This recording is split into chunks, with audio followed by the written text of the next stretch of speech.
One of the most common problems I see with new MDS coordinators isn't a lack of effort, and it isn't even a lack of knowledge.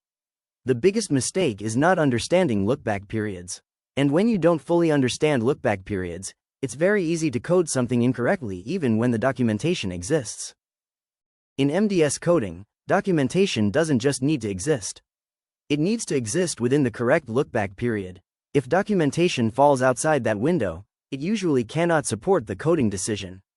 That's where many new coordinators run into trouble. A new MDS nurse might review the chart and find documentation supporting a condition or service.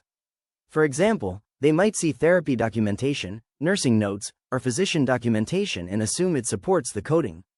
But if that documentation occurred outside the lookback period, it will not support the coding decision. Let's say a resident had a condition documented in the hospital, but that condition is not documented again during the MDS lookback period. Even though it happened recently, if it's not documented during the correct timeframe, it will not support coding on the MDS. That's why understanding lookback periods is so important. Most nurses entering the MDS role are excellent clinicians, but the MDS process is very different from bedside nursing. It requires thinking about documentation not just in terms of what happened, but when it happened. That shift can take time to learn. Experienced coordinators usually approach the process differently.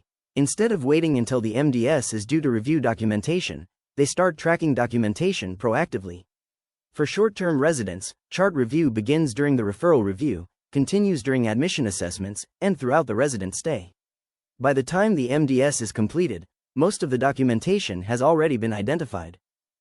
When you have a structured workflow, you're not trying to remember everything at the last minute. You're collecting documentation as it occurs. That makes coding much easier, because you already know what documentation exists within the correct lookback window.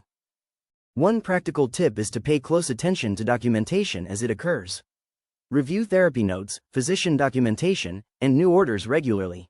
That way you can identify important documentation during the lookback period instead of trying to reconstruct it later. If you're new to MDS and feel unsure about coding decisions, you're not alone. Many coordinators struggle early in the role. But one of the most important skills you can develop is understanding how lookback periods affect documentation and coding.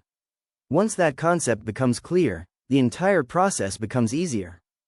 Great MDS coordinators don't rely on memory. They build systems that help them track documentation and understand what falls inside the lookback period. That's what helps turn a very complex role into something that is much more manageable. Check out the tools we have available at 5starmdsnavigator.gumroad.com.